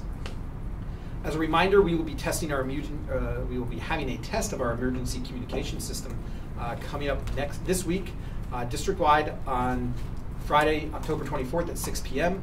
The system will be used for school-based emergencies such as inclement weather delays, closures, and/or early dismissals. As part of this test, parents and families should receive a text message, an email message, and a phone-based message. And if they do not receive any or all of these messages as a parent or guardian, the first step would be to verify contact information through the Infinite Campus portal or to reach out to the building office where children attend school. And if families struggle with accessing Infinite Campus portal, they can submit a help desk ticket. I'm not going to read to you the URL. It was in a reminder that was sent home on how to access that. And if you don't receive any or all of the messages as a staff member, we can have them reach out to our building main office. And at this time, there are no questions for follow-up, and I will, as I always do, ask my children to make sure that they are going to bed, because they've been getting to bed way too late, and I see it impacting their school district by their teachers calling me. I will now turn it over to Dr. Stephen Garcia, our Assistant Superintendent for Human Resources and Leadership Development, for his update. And again, they will be brief this evening because we have. Yeah, definitely will be brief. So, just to acknowledge on the board agenda, we want to thank and congratulate Melissa Golio-Heron, who's now officially administrator. Congratulations to Melissa. She has been appointed as the interim assistant director of PPS for 6 to 12. She's no longer a teacher in special assignment. So we want to congratulate her, and I know I'm sure Chris is also very happy to have her on board, and she's been doing a great job. So I just want to thank her for that. Thank you, Dr. Garcia. And since Ms. Figuerella has already done 2 presentations, we will defer to our Acting Director for Pupil Personnel Services, Mr. Chris Moreno, for his update. Thank you. So I just wanted to thank Principal Alves and Benita Joy for their partnership and collaboration with our Sailor Captain's Quarters worksite. Multiple business endeavors are going on there, including the computer help desk, laminating shop. The students are inventorying supplies for building principals, and keep an eye out. The dog treats and the sweet treat sale for the Honda High School are coming as well. So please, if you can, support the sailors and their business endeavors. Our 504 meetings in the middle school will be done this week, and our elementary and high school 504 meetings will start shortly as well. They're all scheduled, so you should have gotten those if you have a student with a 504 plan in one of our schools. I also want to just point out that the vertical alignment discussions that Mrs. Scollins coordinated this past week was a great opportunity, and our special education staff and related service staff of ways that they want to have more of those in the future, more opportunities to speak with their colleagues at the different levels. So thank you, Mrs. Scollins, for setting that up. And then finally, Dr. Kleiman had asked me to also highlight that the Veterans Fair, Veterans Community Fair, will be held at the high school on Saturday, November 15th from 11 to 2, and just trying to spread the word for that. So that's the end of my update. Thank you, Mr. Moreno. So just a clarification on the Veterans Fair. If you think of a college fair for high school soon-to-be graduates, exploring resources that are available to them post-secondary. That is what we are putting together in partnership with the Town of Cortland Veterans Committee, and Dr. Kleinman has been leading that work through the district. It will be an opportunity for area veterans to be invited to interact with our students while they explore various services that are available to them through the community, the Town of Cortland, and even the wider regional network. So an opportunity to, in the month of Veterans Day, in the centennial year of our district, and having students give back to those who have given something to us. I think it's a fantastic event. I thank Chris for his leadership, Dr. Kleinman for his boots on the ground work, and the partnership with the Town of Cortland for that project. So I'll now turn it over to Ms. Benita Joy. I'm sorry. Could, very quickly, could you just say the date and the time of the Veterans Fair one more time? And the location, please. Not a problem. Thank you. So it'll be Saturday, November 15th from 11 a.m. to 2 p.m. at the high school. Got it. High school. Thank you. And while that's there, sorry to jump again, Benita and Chris, but if there are any organizations that serve veterans that want to make an outreach, please do reach out to Dr. Kleinman or myself or Mr. Moreno, and we'd be happy to get that ball rolling, because there's always time to make sure that that's there. Thank you. Ms. Joy. All right, so I'll do two really quick updates. So we finished our Cisco VoIP upgrade over the weekend, the 3-day weekend last week.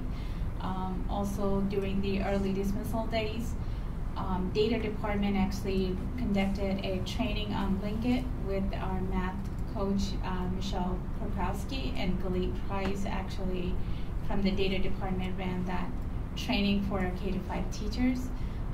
Also, we will be using Parent Square for parent-teacher conferences this year. You should be getting those invitations and sign-ups through Parent Square. High school is coming out tomorrow at 6 o'clock. You should have gotten elementary school sign-ups today, and I believe the middle school went out on Monday at 6 o'clock. So, that's all. Thank you, Ms. Joy. I'll now ask Ms. Scollins to provide her update on curriculum instruction and assessment. So I have a couple of updates tonight. The first one, they did mention our early release day Monday. It was our first one of the year, and it was a really exciting day. Our professional development, our professional learning committee came together a few weeks ago to plan an exciting day. We spent 2 hours in virtual trainings led by our staff. There was a request for Linkit training, Frontline, HMH and Inter-Reading support, the science of reading, as well as Parent Square and setting up our parent-teacher conferences. We also ran a breakout session on supporting L's in the classroom. So our teachers engaged in that, and it was all teacher-led and staff-led. And then we did spend an hour in vertically aligned department meetings. Each of our administrative staff facilitated a conversation for each department around the topic of the Portrait of a Graduate from the New York State recently adopted in the New York Inspires plan. One of the most exciting pieces to this, as Mr. Moreno mentioned, is that all of our teachers were meeting in vertically aligned K-12 groups. So if I was a first grade teacher, each first grade teacher was able to select one of the areas to attend: math, science, social studies, art. So, popping into the art and music conversation, I saw representatives from first grade all the way to our high school art teachers, and everyone was having a focused conversation about the traits that are in the Portrait of a Graduate. We got a lot of really positive feedback. I did do a thought exchange at the end of that, and I have asked Josh Thompson to share that more widely with some of the results from that thought exchange. I was also able to present at the PTA advocacy group this week, just a shout out for the advocacy committee and asking me to present, and it was an exciting opportunity to answer questions about the curriculum for our community, and I look forward to making that a series with them. The last one is an update about our UPK program. Jill and I have been looking at the UPK program, and it came to our attention this year that they are no longer covered under the free lunch program in New York State. And so we will be making a change. Currently, our students who attend the off-site program do pay for their lunch, but the students who attend the program through the Y physically on our campuses were receiving free lunch, and that will be changing. We plan on communicating that to the families as soon as we have more details about the cost of those meals. Meals will still be able to be purchased for our UPK students. They just will no longer be free. Thank you, Ms. Collins. And just to drill down on that, this is a change that the district is following by New York State regulations. It's not something that our partners at the Y have any control over, or even the district has any control over. We just have to follow that regulation. But we'll make sure we support families through that. And Ms. Collins is being very humble. She did not mention that this week she was also selected by her peers on the Regional Curriculum Council to facilitate a professional learning session for them at their monthly meeting. So thank you for representing the district so well. Go ahead, Jill. I just wanted to add one thing. I think on the early release day, this is the first time, was the first annual, I was able to facilitate a meeting amongst all of the support staff, all the HHESA staff, and we had 100% attendance. I think they really enjoyed just meeting each other. We've had so much turnover over the last 15 months that not even the staff in all of the buildings ever get together and converse and talk about topics so we had a chance to all get together. We're going to have future meetings, and they thought it was great, and I thought it was great that they cared to attend, and it was 100% attendance by everyone. So and I really appreciate, we try to there's so much work going on across the district, from our teachers to our custodians to our support staff to your cabinet members. There's so much we could update on. I'm very appreciative that members of our cabinet in their updates focused on the early release day, because often those are misunderstood, the reason behind them. But I think because of the individuals who facilitated that, Jill and Lauren, Benita, Chris, you see the power that day can have. And when we thank them for focusing on all members of our staff on how we can help them continue to grow and improve as professionals. So thank you to them, but also thank you to the board and the community for allowing us that time, because we know the time that we have with the students is precious, and we hope to show the value added of that time that we get with our staff. So thank you. And at this time, I'll look around one more time. That is all that we have from a cabinet level update, and I will ask them to stick around if they would like to, but if you want to go home and get some rest for tomorrow's festivities of another long but productive day at work, we will allow you to do that. So now it's a choice. Yeah. Always is a choice. I'll take that on. Okay. All right. Enjoy. Travel safe then. Thanks. Bye, guys. Have a good night. Good night. Thank you. Thank you. Thank you very much. So the next thing on our agenda is board comments and new business, and we're going to actually begin with another discussion on our board goals. So I'll bring up that presentation.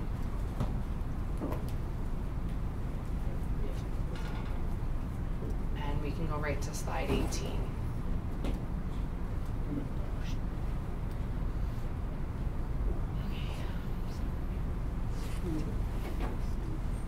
So this brings us to our third discussion on our board goals. And again, as we keep going forward, we can see what our mission is, which is the district's mission there, always with our students in mind.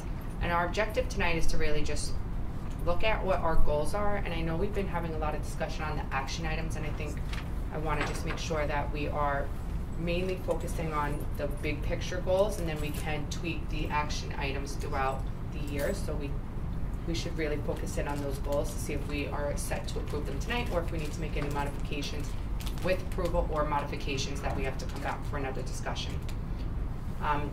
So we can actually go to slide 22, the next one right there. And this is the most recent updated board goals. So again, the first one we have is to monitor progress of facility improvements, including the capital project, through regular reports and updates to ensure alignment with district goals, long-term planning, and community needs. The second one we have is to strengthen community engagement and foster Hendrick Hudson pride by supporting, promoting, and participating in centennial year celebrations that honor the district's history and build connections for the future.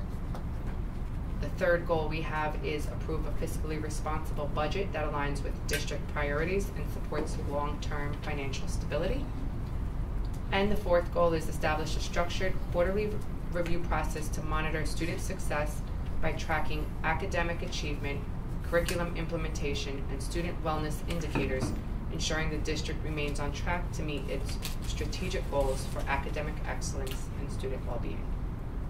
So those are the 4 goals. Anybody have any feedback on just the goals themselves before we do one final deep dive on action items? Because technically when we are approving the goals tonight, this is the slide that we would be adopting. Yes. Thank you so much for taking, oh my God, hi. Thank you for taking our feedback and making it so succinct. I think these speak really well to the last 2 discussions we've had. Taking in all the feedback that we have given to you guys to rewrite these in a way that is encompassing with kind of everything, that all the input that we've had, I think they're excellent. Well done. That's it. Thank you. Yeah. Okay, so just so we can see what the potential action items we have, because when we move to our new platform, Diligent, we will also have there like a progress monitoring for our goals. These are potential action items that we can use. So if we move to the next one, the next slide for number 1, again, it's looking at that 10-year facilities improvement plan, getting quarterly reports from the facilities committee, monitor that budget, communicate with the public on all of the projects, including the capital project, and looking at those facilities related board policies in the 7000 series as needed. So again, we took out some of the verbiage and made it very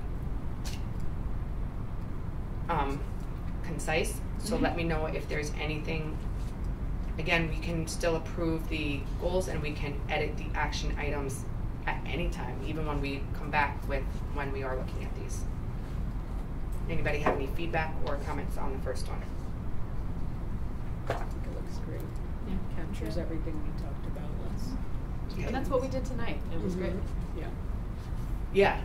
Yeah. Second one we have, I did, again, take out some of the items that you guys felt was not needed, and then I added in the last one just overall strengthening board communication and outreach. So that can be through our meet and greets and forums and any of those kinds of items. So it doesn't say we have to, but it also doesn't say we won't. That's good. Okay, then item number 3 is probably the one that has been touched the least. I did again though, just try to take out some of the words to keep it in par with the other ones that we have there. And this one also includes the policy piece. No, so we don't have to. Just kidding. That we both said that we That would be the first to conduct a series of public budget workshops. That is technically, your line by line is a public budget workshop. It's on the calendar. And then number 4, I did take that feedback of you guys wanting to combine the 2 bullet points that had the student wellness and the academic piece and brought it to the top. And just kind of took out some of the other parts and again included the policy updates as needed for the 5000 series. That's good. Great. Anybody have any feedback, any discussion, questions? Just looking at the number 2, I feel like we could probably tighten that up a little bit more. Just the 2 of those bullet points sound very similar, so we could probably combine those. Tell me which ones. Encourage broad community engagement in centennial activities and strengthen overall board communications and outreach. I kind of feel like those are similar because it's about community engagement and communication and outreach. You said the second bullet? The second the action item for number 2. So encouraging broad community engagement in centennial activities and strengthen overall board communication and outreach. I feel like those 2 are very similar. I feel like we might be able to squish them together. Oh, you're saying, so Just those 2 bullet points sound similar, so I feel like you could. There was a reason we think- did that. That was intentional. I think one is for Centennial, and then one is for like okay, overall. okay. Yeah, feedback that we received was this was very Centennial based, and we didn't want to also Okay, I neglect see. the other parts, even though we could still do all of those action items with or without a goal, but that Yep. since we are talking about strengthening community engagement, we did also want to just say, in general, we will Yeah.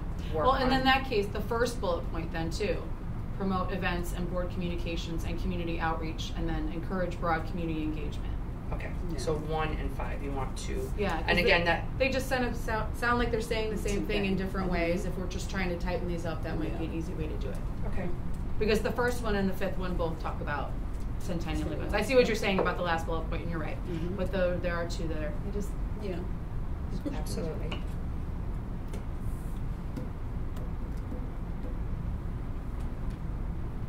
Any other feedback, questions, want to add, discuss?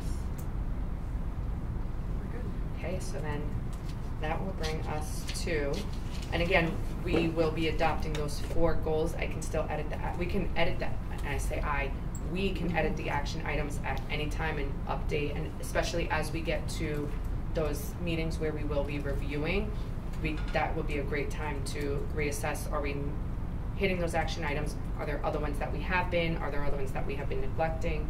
That would be a perfect time to also have that discussion. So moving on to the last slide. Do we think we are ready to adopt the 2025-2026 board goals? Whereas the Hendrick Hudson Board of Education has engaged in thoughtful review and discussion to identify priority areas aligned with the district's mission, vision, and strategic plan. And whereas the board is committed to continuous improvement, transparency, and student success through focused goal setting and progress monitoring. Now therefore be it resolved that the Hendrick Hudson Board of Education will vote to adopt board goals, correct? If the motion is moved to pass the resolution, yes. So do we have a motion to approve? Motion to approve Hendrick Hudson Board of Education board goals for the 25-26 school year. Second. All in favor? So, now therefore be it resolved that the Hendrick Hudson Board of Education hereby adopts the 2025-2026 board goals as presented to guide the board's work and district priorities throughout the academic year. Adopted this 22nd day of October 2025. Well done. Good job, everyone. Now, if we were not going to adopt them tonight, we would not have looked at this slide. We would have edited for the next one. Or you could say with modifications. With modifications, we could have as well. Okay, is there anything else that we need to discuss for new business? Okay, and I know then our next piece is the committee reports. So we have quite a few, I believe, and I feel like we've just seen each other, but since that time we saw each other, I believe there has been quite a few meetings and committees that have met.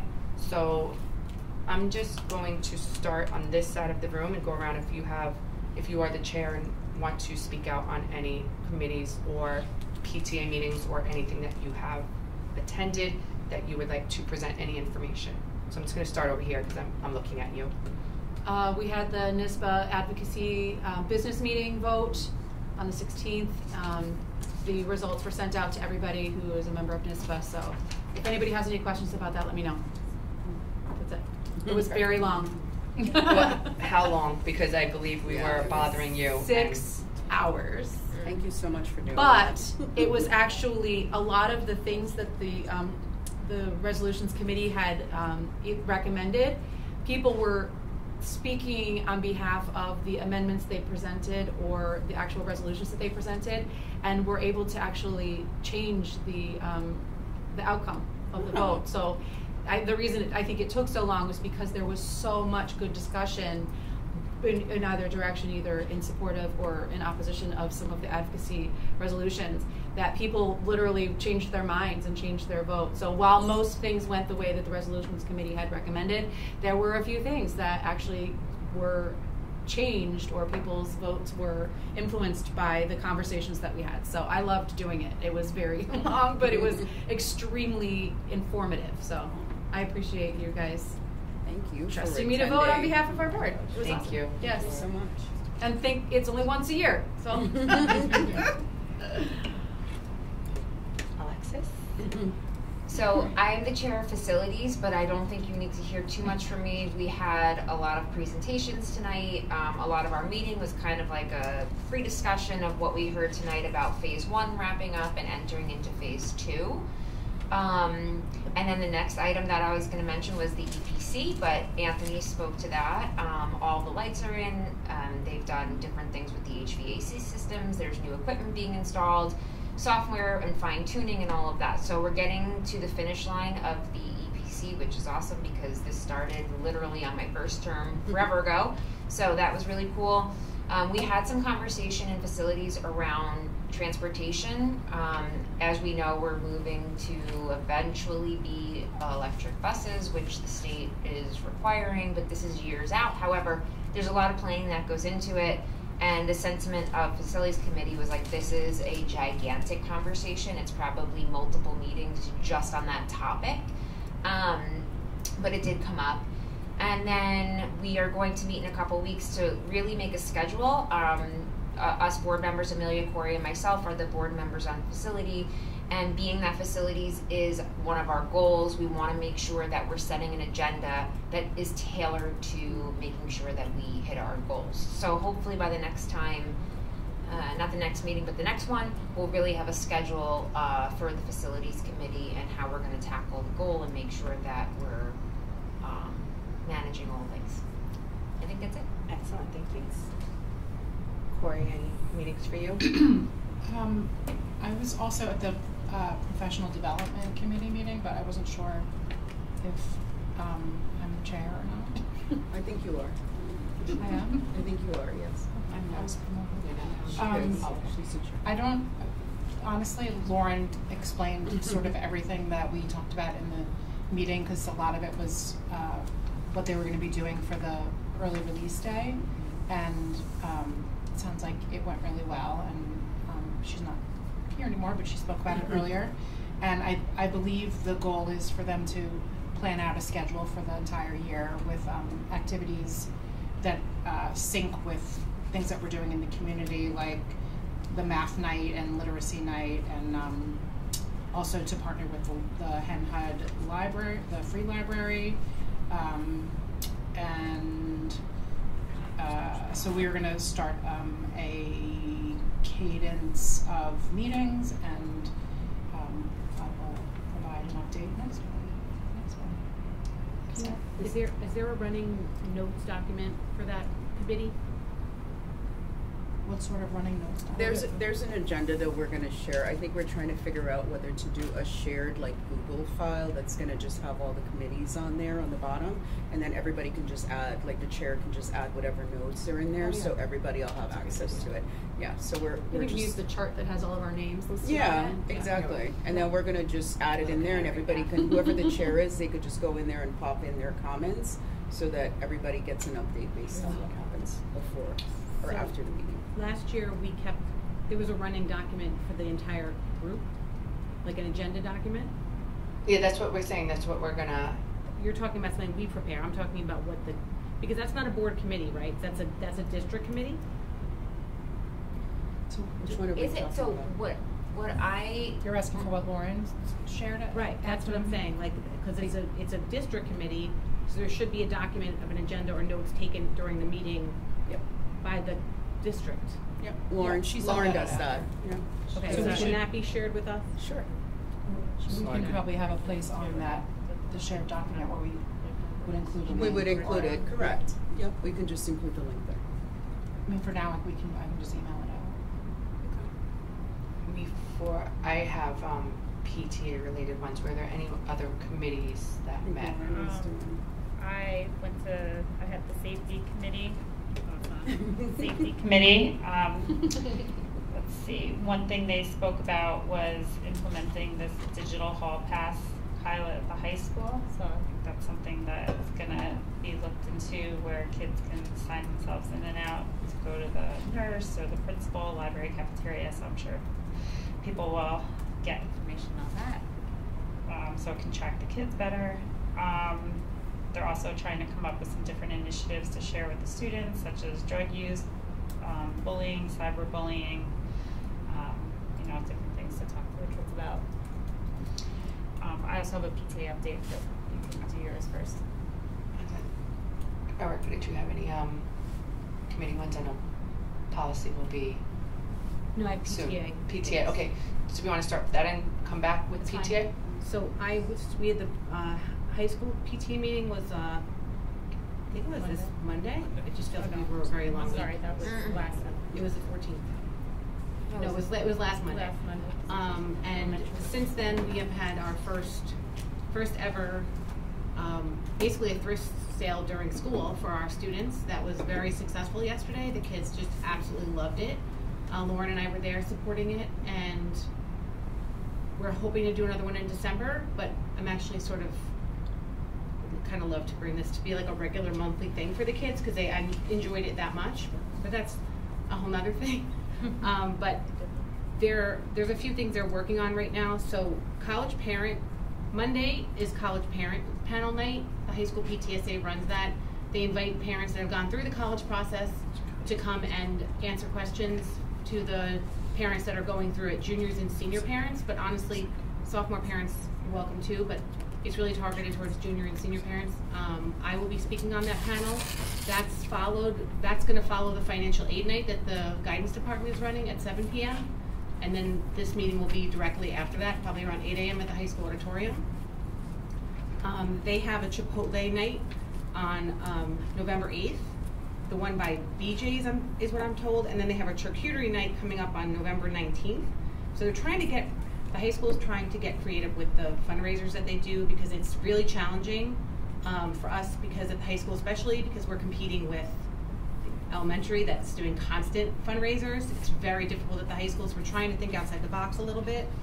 And then the other thing is fashion show donations. So we have over 1,000 items, probably way more than 1,000 items. But we're trying to refresh those items. So the whole goal of here is to sell some of the older items that we really can't use, we really can't dress the kids in. But as we do that, we also need to replace some. So we're looking for anything because we can actually just give it back to the community, give it back to the kids at the end of the day. So we have a box set up in the high school. So that's the high school PTSA update. And then Lauren mentioned that the PTA Advocacy Committee had a meeting on Monday, a curriculum night. That was really well attended. I just want to thank them for organizing that. I think it really we're starting to think outside the box and get more parent engagement. And there was probably about 20, right, on the call. There was about 10 people in the room and like another 10 or 15 on the call. So it was really well attended, really great, thoughtful conversations about where we're going this year. And they're planning one with Dr. Kleinman, our Director of Guidance, in January. Similar approach. They record that and send it out? I think they do yeah. record it, yeah. Lauren said she did, and she's gonna do, she's gonna put all the notes and questions she received and the answers in there as well.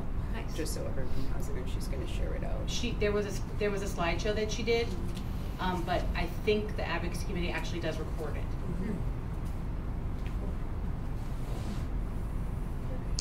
I attended the PTA elementary meeting. They spoke about a few upcoming events.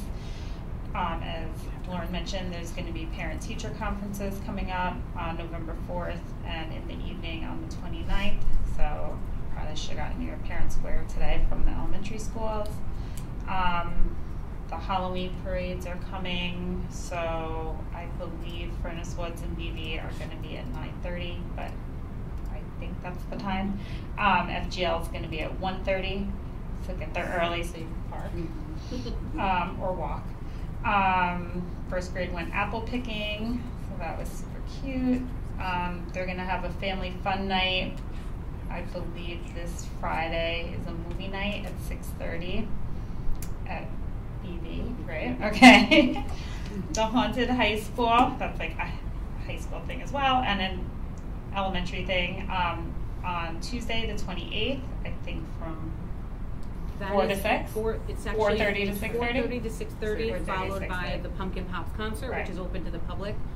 The Pumpkin Pops concert brings in our band and orchestra, and our 8th grade students actually participate as well. So the Haunted High School is one of those events that I think is very original and specific to Hendrick Hudson. I think we're one of the only schools that does something like this, and it really does bring in like our preschool students all the way up through our high school students. So, and the kids run, and the high school kids run it, and they split the proceeds amongst their clubs that participate. So the high school kids can volunteer to work, so and decorate before they start decorating at promptly 2:30. And then there's going to be picture retakes for Furnace Woods and BV on November 6th and November 12th at FGL. And I believe there's going to be bingo at FGL on November 21st, but don't count on me for that exact fact. But I think that's what I wrote down. That's it. Okay, I went to 2 PTA meetings. Last week I attended SEPTA, and they had representatives from Northwell Health who did a presentation on all the different services. If you don't know about it, there's a lot where there's a lot of services that the district has partnered with this this program, Northwell Health, that provides services for our students, including like doctor visits, and if let's say a student is in need of seeing like a specialist, a lot of times those are like months out, or sometimes could take like up to a year to get an appointment. Northwell Health can get you into an appointment much sooner, like immediately. And there's office spaces pretty local to here, and there's parent workshops, and I know that they also did a presentation for the staff, the similar presentation that the community got at SEPTA. There was a staff one, and they have a website, and I wish I had it on me right here, but they did have a website that, you can reach out to anyone from SEPTA because they will gladly share it with you, that had a very comprehensive list of doctors and partners that they work with. Also for SEPTA, they have their Spiritware was still open. It was reopened, and it will be open till Friday. Their next meeting will actually be in conjunction with the Blue Mountain Middle School. That will be Wednesday, November 12th, and it will be at the Hendrick Hudson High School Library at 7 p.m. So that brings me to the Blue Mountain Middle School PTA, where they had a meeting last night.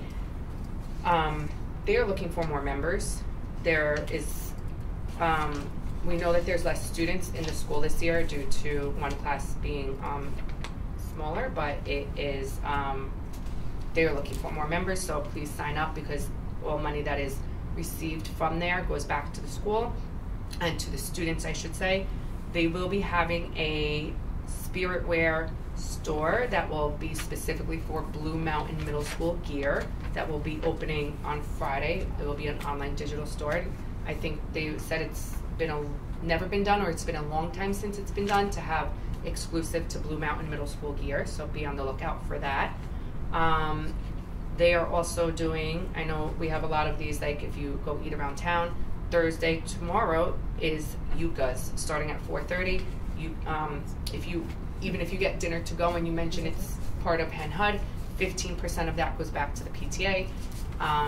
So go out to dinner with some friends, get kids together, or bring dinner back home from there. And they will be doing other ones later this year at Barnes & Noble in conjunction with Panera at the same time, so you can go get some books and then go get some food. And then I believe in January will be Buff City, December or January, I think it was January, that will be Buff City Soaps, which is, stack up on your stuff. There is the Coin Wars that's still going on. Tomorrow, if you have a middle schooler, you can send them in with what's called sabotage money, where they can pick a class from their grade that the money that they bring in, even if, let's say, I bring in a $20 bill and I put it to another class, that would be considered negative money to them, but positive to the pot. So you can sabotage. And then Friday is kind of like, I would call it redemption day, where it's the last efforts to build up for your for yours there. Sabotage money.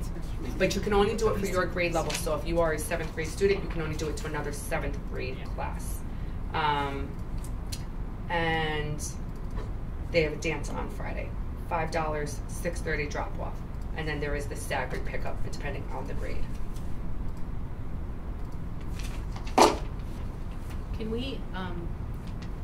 we share on the district, on our Facebook page, all the links for the people to sign up for our PTAs? Because I think they're all really looking for members. Is that possible? Is that something Are we allowed to do that?